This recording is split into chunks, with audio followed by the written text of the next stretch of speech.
오늘 하나님 말씀 히브리서 11장 7절 한 절만 합독하시겠습니다. 믿음으로 노아는 아직 보지 못하는 일에 경고하심을 받아 경외함으로 방주를 예비하여 그 집을 구원하였으니 이로 말미암아 세상을 정죄하고 믿음을 좇은 의의 후사가 되었느니라. 아멘. 아멘. 옆사람과 인사합니다. 당신을 보니 참으로 고맙고 감사합니다. 아멘. 예. 세상에는 이 성공한 사람들이 참 많습니다. 각 분야에서 성공한 사람들. 이 성공한 사람들을 보면서 어떤 생각을 하셨어요? 나도 저렇게 성공해야지. 이런 생각을 하셨을 겁니다. 그런데 성공한 사람들을 보면서 그냥 마음에만 나도 성공해야지 그러지 말고 그 사람이 어떻게 해서 저렇게 성공했을까 우리는 생각해 봐야 될 줄로 믿습니다. 저는 신앙인들을 위해서 아주 지금 마지막 때다, 악한 시대다 이렇게 말을 합니다. 이런 때 어떻게 어떤 말씀을 전해야 될까 고민하고 생각하고 기도했습니다. 그 기도 중에 가장 중요한 것이 믿음인 것을 응답받고 히브리 11장을 읽게 되었습니다.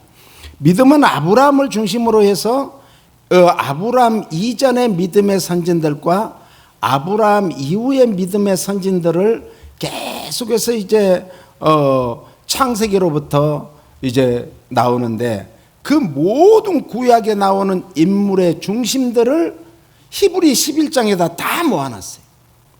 그래서 히브리 11장이 얼마나 중요한지 모릅니다. 그래서 이 구약에 나왔던 인물들을 왜 집중해서 히브리 11장에 다 넣어놨을까 생각하면서 이 말씀을 붙들고 기도했습니다. 하나님께서는 시대마다 하나님의 사람, 믿음의 사람, 성령의 사람을 주목하시고 그 사람을 중심으로 해서 그 사람을 통해서 그 시대를 이끌어가기 위해서 이제 하나님께서는 그 사람을 픽업해서 모델로 사용하셨습니다. 그래서 우리는 믿음의 선진들이 신앙생활에 성공했더니 가는 곳마다 어디에서든지 성공을 또 하나님이 함께 하심으로 복을 받았다라는 것이죠. 우리도 믿음의 선진들을 통해서 인생에서의 성공, 물질적인 성공, 더 나아가서 가장 중요한 형통한 성공의 복을 받으시기를 축원합니다. 그러기 위해서는 이 믿음의 선진들이 계속해서 우리 이제 모르는 것은 배우면 알아져요. 그런데 훈련이란 것은 아는 것을 거듭 반복해서 그것이 내 살이 되고 내 피가 되고 나의 인격이 되게 하는 것이 훈련입니다. 그래서 우리는 끊임없이 훈련을 반복해야 될 줄로 믿습니다. 오늘 이제 히브리 11장 7절 말씀을 보니까 노아는 방주를 예비해서 그 집을 구원했다. 노아의 믿음은 순종함으로 이제 그 집을 구원한 것과 또한 세상을 정죄한 것과 믿음을 좇은 의의 후사가 되었다라고 세 가지로 말씀하고 있습니다. 우리 방주라는 것은 태바라고 그러는데 괴짝, 상자, 관 이런 뜻입니다. 그래서 구약에서는 모세의 이제 갈대 상자가 바로 태바라는 동일한 단어를 썼습니다. 오늘 차트를 한번 보겠습니다. 이게 이 배선자인데 이게 배선자예요. 이것만 띄면은 배주자고 이건 8팔자고 입구자예요. 그래서 이제 이 노아의 방주는 뭘로요? 8명만 구원을 받았다. 그 8명이 누구죠? 노아의 아들 3명과 또 자부들 3명과 노아 부부를 해서 8명이 구원받은 거예요.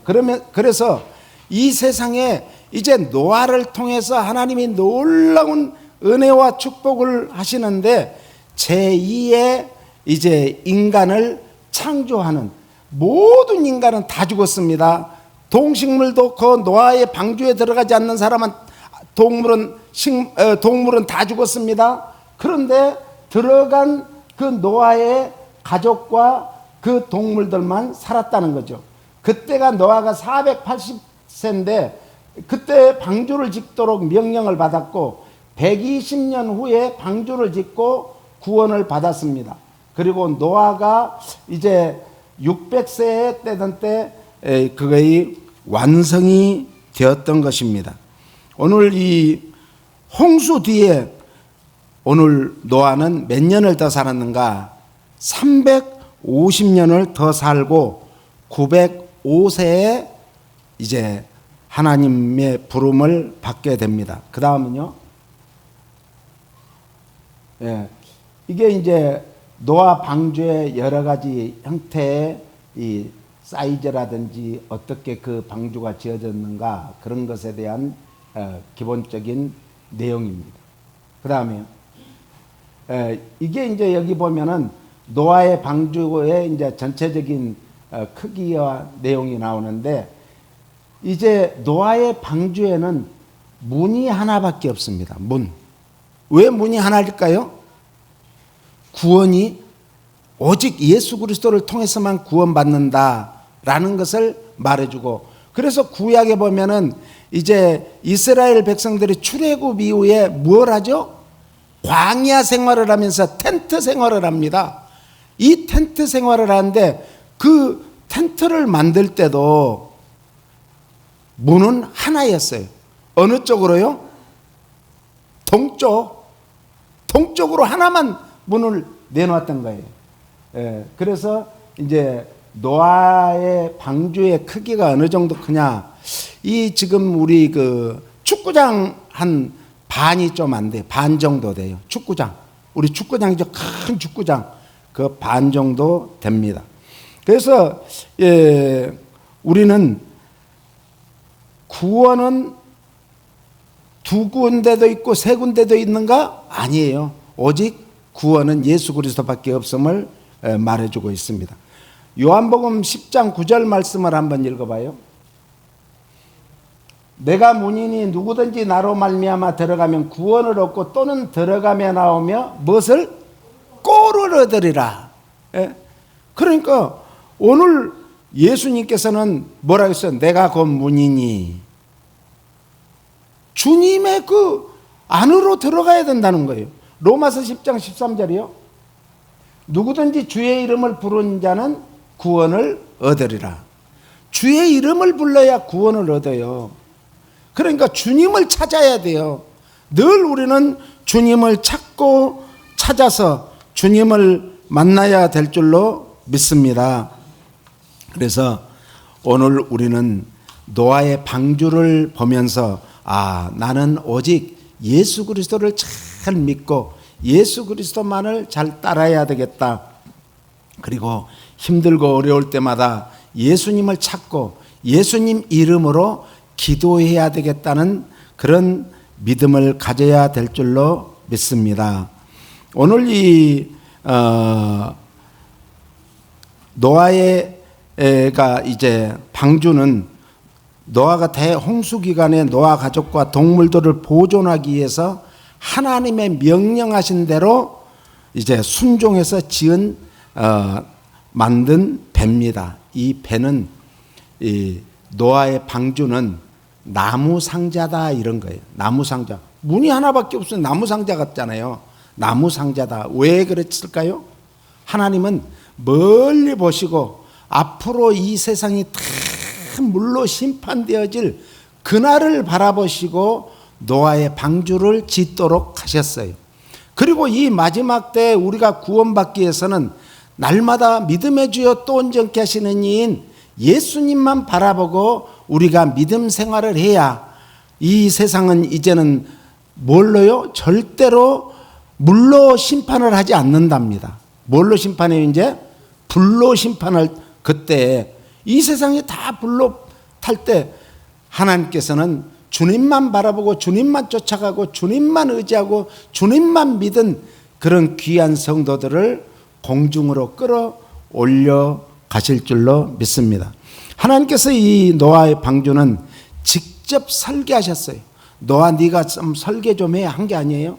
직접 설계하시고 그 설계 도면을 가르쳐 주시고 그 설계 도면대로 뭔만 했다? 노아는 순종만 했던 거예요. 신약시대의 교회를 상징하는 것이 이제 오늘 방주가 교회를 상징해요. 그리고 교회의 머리시며 죄악으로 올무에 걸려서 죽을 수밖에 없는 우리 백성들을 구원하기 위해서 하나님께서 말씀이 육신을 입고 이 땅에 성육신하실 예수 그리스도를 예표하고 있는 것입니다.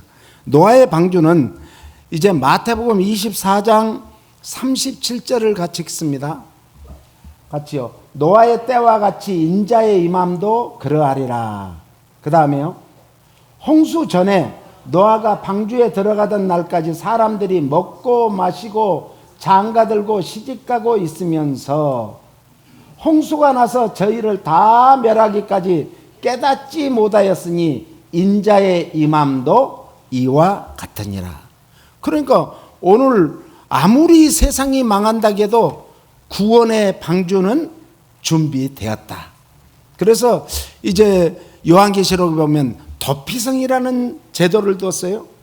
그래 예수님께 이제 피하는 자는, 예수님을 믿는 자는 예수님께서 그 시대마다 구원받는 그런 방법을 다 달리 했지만 마지막 때는 예수님을 믿고 예수님을 따른 자만이 예수님께서 예수님의 방법대로 구원하시는데, 그것은 예수님이 공중에 강림하실 때 우리도 호련히 들려 올림받는다, 이런 말씀입니다. 그러니까 노아의 때라는 것은 따라서 해보세요. 대홍수가 있던 때, 그때를 말하는 거예요. 이때는 이제 오늘날 우리는 예수 그리스도께서 재림하실 때, 최후 심판의 때를 말해주고 있어요. 그날은 어떻게 온다고요? 불현듯 온대요.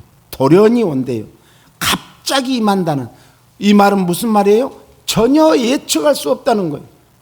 일기예보는 지금 어느 정도 예측이 되지만 예수님의 오심은 전혀 예측할 수가 없어요.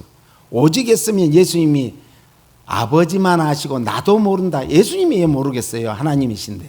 나도 모른다 했겠어요. 그러니까 오시는 날을 우리가 자꾸 날짜를 알려고 하지 말고 언제 오시든지 마라나다 주 예수여 오시옵소서. 지금 주님이 오셔도 우리는 들림받을 수 있는 믿음만 가지고 있으면 된다는 말씀이에요. 그리고 39절에 보니까 인자의 임함도 어떻다? 이와 같으리라. 이런 영적 무감각 상태는 노아의 때뿐만 아니라 종말의 세상 성도들에게도 동일하게 나타나는 현상이다, 이런 말이에요. 하나님의 심판이 있은 후에야, 그때야 껄껄껄 하면서 가슴을 치면 무슨 소용이 있겠습니까? 이미 때는 늦은 거예요. 그래서 마태복음 24장 42절에는 뭐라고 말씀하시는가? 같이요. 그러므로 깨어있으라. 어느 날에 너희 주가 임할는지 모른다는 거죠. 그래서 급작스런 예수 그리스도의 재림으로 인해서 사람들 사이에 최종적인 분리가 일어나요. 제가 말했죠. 창조는 무엇으로부터 시작했는가? 분리로부터 시작한 거예요. 심판도 분리로부터 시작하는데, 한쪽은 영생으로 올라가고 한쪽은 이제 영벌을 당하는 그런 사태가 벌어질 거라는 거죠. 집안에서 같이 이제 누워있는데 한 사람은 없어졌어요. 한 사람은 남아있는 거예요. 길을 같이 걸어가는데 한 사람은 없어졌어요. 한 사람은 남아있는 거예요. 아니, 밥을 같이 먹고 있는데 그런 현상들이 일어난다는 거죠. 그러니까 우리가 깨어있지 않으면 안 됩니다. 반드시 깨어있어야 돼요. 깨어있어 정신을 차리고 근신하여 기도하라 이렇게 말씀했습니다. 그러므로 우리는 항상 깨어 근신하여 기도에 전념해야 될 줄로 믿습니다. 그러므로 노아의 때와 같은 오늘 우리는 경건한 삶을 살려고 힘써야 돼요. 몸부림쳐야 돼요. 그리고 하나님과 동행하는 삶을 살려고 늘 몸부림쳐 주님을 자꾸 찾으면 주님이 어떻게 해준다고요? 만나 주신다고. 이게 동행이에요, 동행. 그리고 가정생활에 그 어느 때보다도 충실해야 됩니다. 미국에 와서 제가 깜짝 놀란 게 가정에 충실하더라. 한국에서는 뭐 친구 좋다고 뛰어다니고 뭐 또 뛰어다니고 이러는데 미국에 오니까 야, 여자들이 살판 난 것 같아. 가정생활에 충실하거든요. 가정생활에 충실하지 못하면 아무것도 못해요. 수신제가 치국 평천하라겠잖아. 나 자신을 잘 늘 다듬고 그리고 가정을 잘 다스려야죠. 그래요 이 세상을 다스릴 수 있는 거예요. 그리고 하나님 말씀에 철저히 우리는 순종하는 삶을 살아야 될 줄로 믿습니다. 신명기 20장 4절 말씀을 같이 읽습니다. 너희 하나님 여호와는 너희와 함께 행하시며 너희를 위하여 너희 대적을 치고 너희를 구원하시는 자니라 할 것이며, 너희 하나님 여호와는 너희를 구원하실 자다 이 말씀이. 세상의 모든 우상은 헛것이다 이런 말이에요. 헛것. 오직 유일하신 하나님만이 우리의 구원자이심을 믿으시기를 바랍니다. 그래서 오직 우리는 누구만 믿는다? 하나님만 믿는 거예요. 예? 하나님만이 우리의 구세주고 진정한 유일하신 신이십니다. 그래서 이사야 45장 20절에는 같이요, 열방 중에서 피난한 자들아 너희는 모여오라. 한 가지로 가까이 나아오라. 나무 우상을 가지고 다니며 능히 구원치 못하는 신에게 기도하는 자들은 무지한 자니라. 예? 세상에 무슨 형상을 만들어 놓고 세상 것 그런 것에 되게 절하고 그런 것에 정말 매여 있으면은 구원받을 수가 없다는 거예요. 그러니까 아브라함을 왜 택하셨는가? 아브라함을 왜 믿음의 가장 중심인 믿음의 조상으로 뽑으셨는가?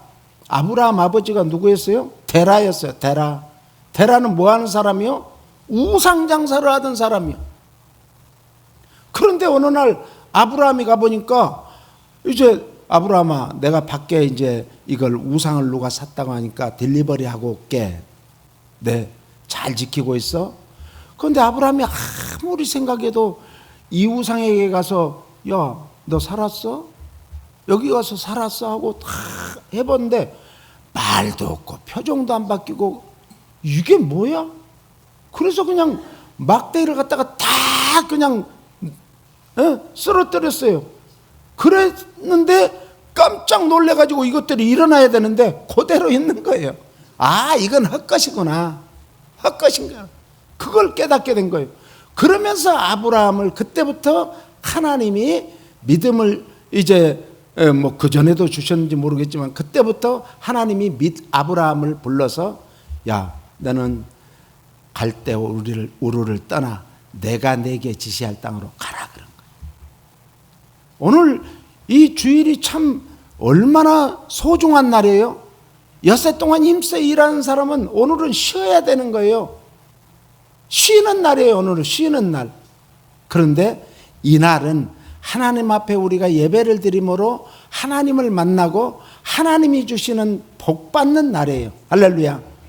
옆 사람의 하나님이 주시는 만복을 다 받으시기를 예수님 이름으로 축복합니다.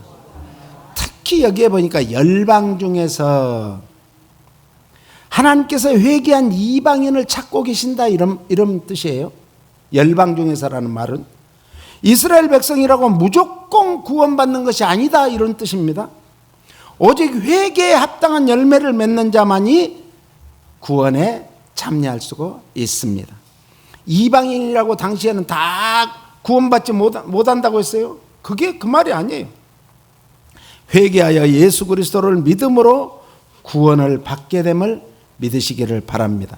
그래서 사도행전 16장 29절로 34절을 보면 바울에게 닥친 엄청난 박해가 다가옵니다. 왜? 16절을 보니까 사도행전 20장 16절 없어요? 예. 귀신 들린 여종이 이제 그 주인을 위해서 점을 쳐서 그 주인에게 돈을 많이 벌게 해줬어요. 그래서 이제 그 주인은 이 여종을 잘 활용을 하는 거예요. 바울이 그래서 예수 그리스도의 이름으로 내가 내게 명하노니 그에게서 그 여종에게서 이 더러운 귀신아 나오라 하고 예수 그리스도의 이름으로 명령을 했어요. 그랬더니 귀신이 나와서 깨끗하게 온전하게 된 거예요. 그 결과로 주인은 돈벌이가 되지 않게 되어 바울과 실라를 잡아 끌고 관원들에게 넘겨주게 됩니다. 참 억울하죠, 바울과 실라는. 그래서 이제 이 나쁜 두 사람이 우리 성을 막 요동시키기 위해서 우리 성에 들어왔다. 자기 개인적인 얘기는 안 하는 거예요. 그러면서 드디어 감옥에 갇히게 되죠. 이 세상 사람들은요, 이해관계로 형성이 됩니다. 이해관계. 그러니까 모든 사람들이 계속 주기만 하면 상대방이 받으면서 좋아하는데 주는 사람은 어느 사이인가 딱 생각해 보니까 이건 아닌가 봐. 나만 항상 주지 저 사람은 나에게 정말 주는 것이 없잖아. 이러면요 거리를 두게 돼요. 이해관계. 저 사람과 나의 이해관계가 있으면은 반드시 멀어지는 거예요. 그래서 바울과 실라가 억울하게 이제 감옥에 갇혔는데 바울과 실라는 엄청 매를 맞고 감옥에 갇혀서 얼마나 아팠겠어요. 막 피투성이 되고 어떤 때는 막 피가 응고돼 가지고 그것이 붙었다가 좀 움직이면 떨어질 때마다 막 비명을 지를 정도로 그랬음에도 불구하고 바울과 실라는 찬송을 불렀어요. 하나님을 찬양했어요. 박수치며 찬양했어요. 그랬더니 아니 한밤중이 되니까 옥문이 서로 다 열리는 거예요. 그러면서 천사가 빨리 나와. 그 나가니까는 아니 또 문이 몇 중으로 돼 있어요? LA 그 세리프의 교도소 가면요 4중으로 돼 있어요. 들어갈 때부터 4중으로 돼 있어요. 4번 문을 통과해야 인메이트들하고 만날 수가 있는 거예요. 4중 문을 통과해요.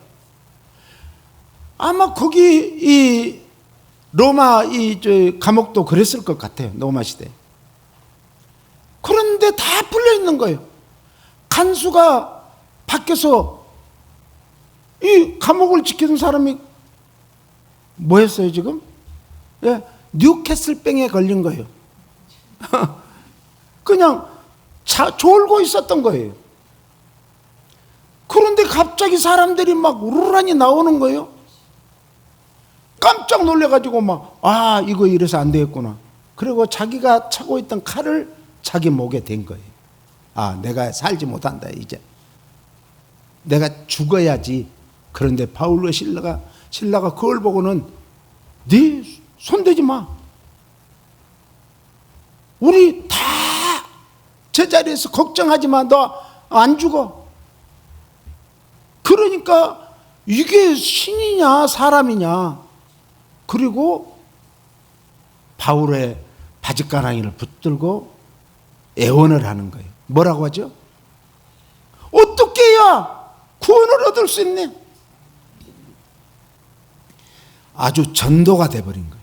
예수 믿는 사람들이 어디를 가서 어떤 위기를 만날 때 하나님께 정말 기도하고 하나님 앞에 올곧게 살려고 하면 하나님은 반대로 전도시켜버려요. 예? 완전히 바꿔버려요. 그래가지고 그 사람들이 오히려 두려워하는 거예요. 그래서 그 유명한 주 예수를 믿어라 그리하면 너와 내 가정이 구원을 얻으리라. 할렐루야.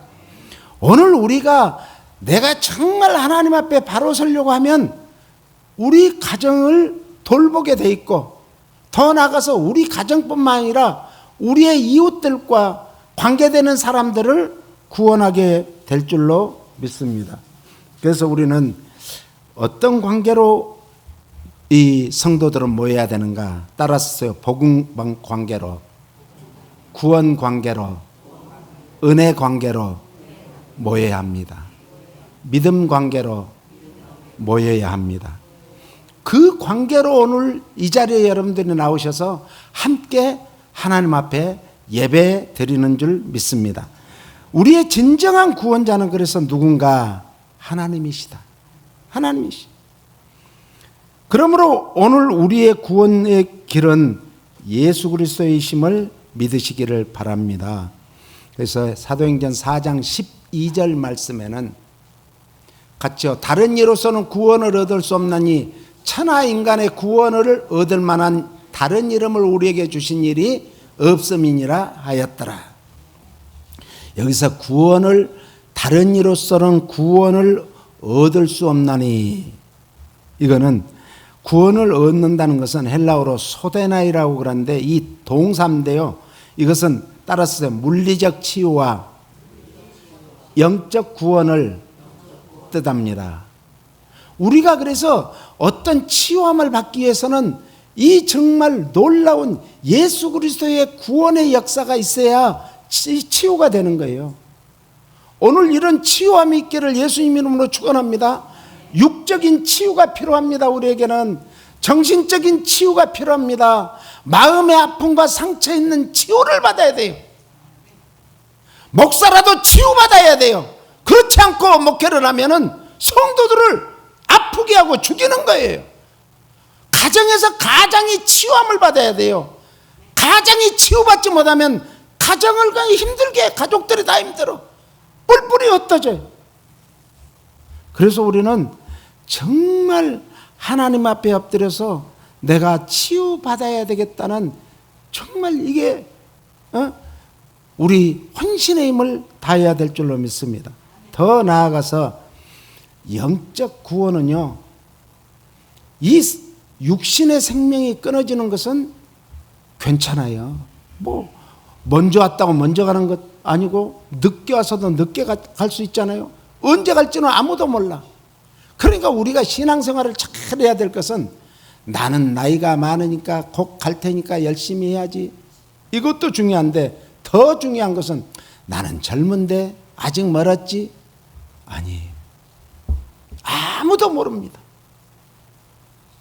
생명의 주인은 예수님이 우리의 생명의 주인이기 때문에 우리는 아무도 모르는 거예요. 그래서 예수 그리스도는 우리의 진정한 치유자이며 진정한 구원자이심을 믿으시기 바랍니다. 사도행전 10장 1절로 11장 8절까지는 베드로 사도는 기도 중에 환상을 보게 되죠. 그런데 신비하리만큼 하늘에서 이제 환상 중에 내려오는데 큰 보자기가 내려오더니 아주 세상에서 자기가 징글징글한 그런 짐승들이 내려오는 거예요. 아, 이게 무슨 뜻이지? 당시에 유대인들은 이스라엘 민족 외에는 다 이방인들, 짐승들로 생각을 했어요. 그래서 미리 이제 베드로에게 응답을 해주시는 거, 보여주시는 거예요. 그러면서 이게 내가 정결케 한 것을 누가 더럽다고 하느냐? 그러면서 그걸 내려주더니 이제 다음 날이 되니까 베드로 집문을 막 두드리는 거예요, 사람들이. 그래서 옆바에서 이제 베드로의 누구예요? 우리 고넬료가 종들을 보냈어요. 군인들을 보냈어요.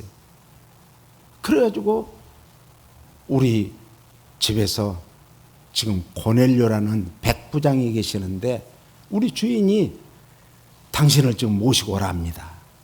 이렇게 된 거예요. 그러니까 베드로가 가만히 생각해 보니까 어제 저녁에 그 환상 중에 하나님이 그 더러운 짐승들을 보내줘서 깜짝 놀랐는데 그것들에게 하나님이 깨끗하게 했으니까 걱정 말라는 그 응답을 받고 그래?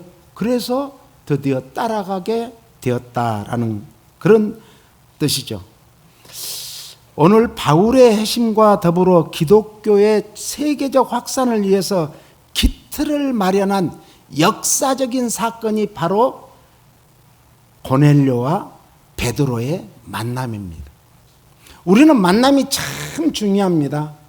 부부간에도 만남이 참 중요하고 우리가 사회생활할 때 만남이 중요하고 학생들은 학교에서의 동료들, 친구들과 또 이 선후배 관계가 참 중요하죠. 또 선생님을 잘 만나야 돼요. 선생님 한 분 때문에 정말 다 따돌림을 당하던 아이가 위대한 인물이 된 경우가 얼마나 많아요.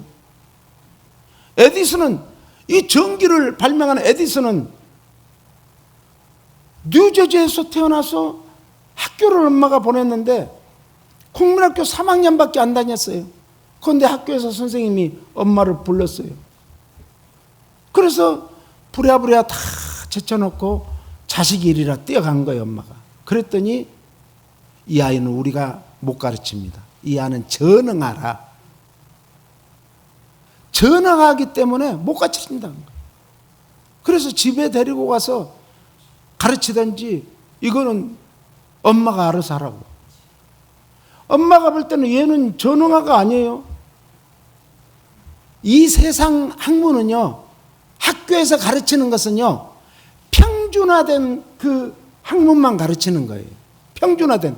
얘는 그 평준화된 학문을 이미 뛰어넘어 버렸어요. 그러니까 학교에서 선생님한테 질문하면 선생님이 쩔쩔 매는 거예요. 그러니까 자기가 이제 곤란해지는 거예요.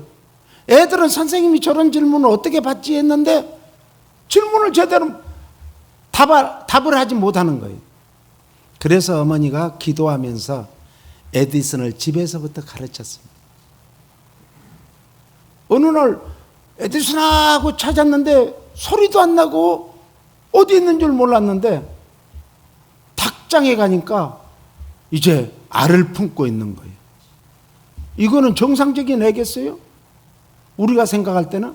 그런데 얘는 사람이 닭도 달걀을 품고 있어가지고 21일 만에 병아리가 부화하는데 나도 한번 품고 있어 봐야지. 그런데 무슨 생각을 못했을까요?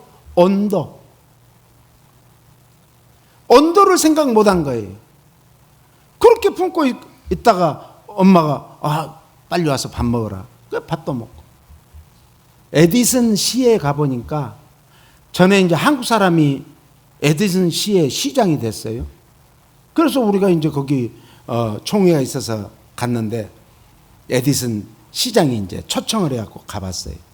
그랬더니 거기에 박물관 같이 지어진 거기에 에디슨이 어떻게 살아온 과정을 다 해놓고 이렇게 에디슨 시가 탄생하게 된 그런 배경을 다 해놓더라고요.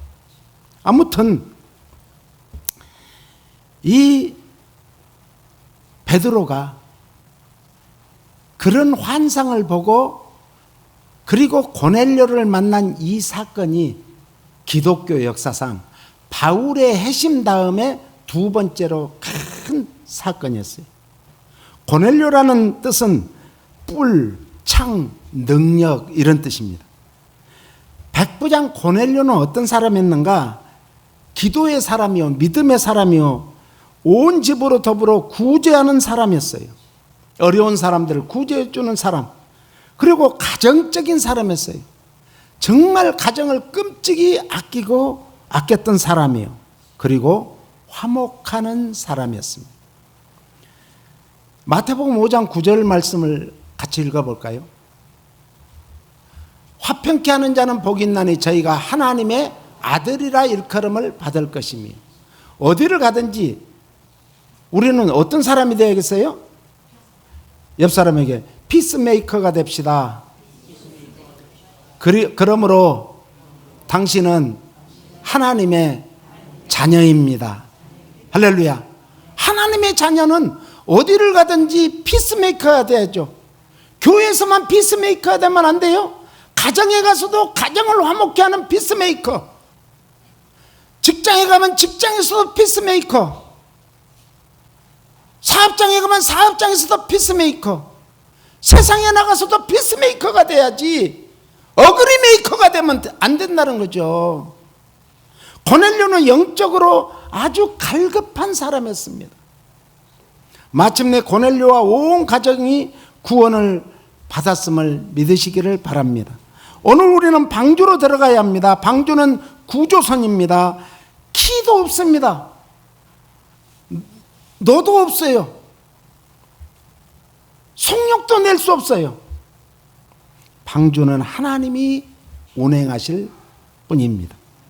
방주는 예수 그리스도의 모양이라고 했습니다. 방주 밖에는 구원이 그래서 없고 죽음밖에 없는 거죠. 나중에 다 방주가 이제 아라랏산에 이제 도착을 해가지고 물이 이제 감하는 것을 보시고 노아가 이제 가마귀를 내보냈는데 그게 이제 안 돌아와요. 까치를 내보냈더니 다시 돌아와요. 왜요? 아직 물이 다 마르지 않았구나. 이 까마귀는 뭘 먹는 짐승이에요? 죽은 시체를 먹는 짐승. 그러니까 안 돌아온 거예요. 그래서 방주 밖에는 다 죽었습니다. 방주 밖에는 심판밖에 기다릴 게 없습니다.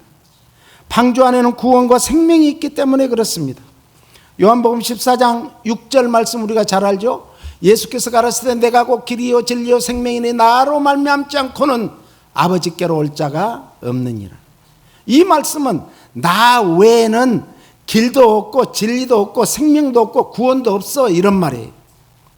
홍수 때 방주에는 구원이 없습니다. 마지막 불로 심판할 때도 오직 구원은 예수 그리스도를 믿음으로 구원을 받게 됨을 믿으시기 바랍니다.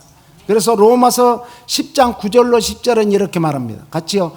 내가 만일 내 입으로 예수를 주로 시인하며 또 하나님께서 그를 죽은 자 가운데서 살리신 것을 내 마음에 믿으면 구원을 얻으리니 사람이 마음으로 믿어 의에 이르고 입으로 시인해서 구원에 이른다. 17절 봐요. 그러므로 믿음은 들음에서 나며 들음은 하나님의 말씀으로 말미암는다. 그래서 우리는 믿음이 자라기 위해서는, 세상에서 우리가 육신이 잘 건강하고 자라기 위해서는 뭐 해야 돼요? 잘 먹어야죠.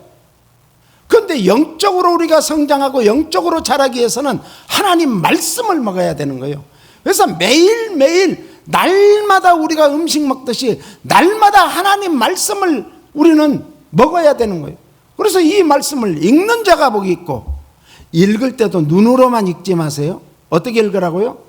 입술로 소리내서 읽어야 돼. 그러면 한 독을 하면 2독을 하는, 2독 3독을 하는 효과가 있어요.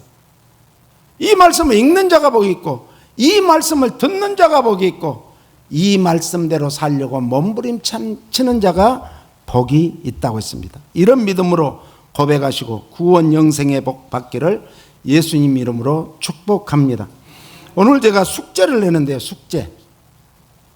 11월 달 추수감사 주일이 오기 전까지, 셋째 주일이 추수감사 주일인데 오기 전까지 우리는 숙제를 해야 됩니다. 어떤 숙제인가?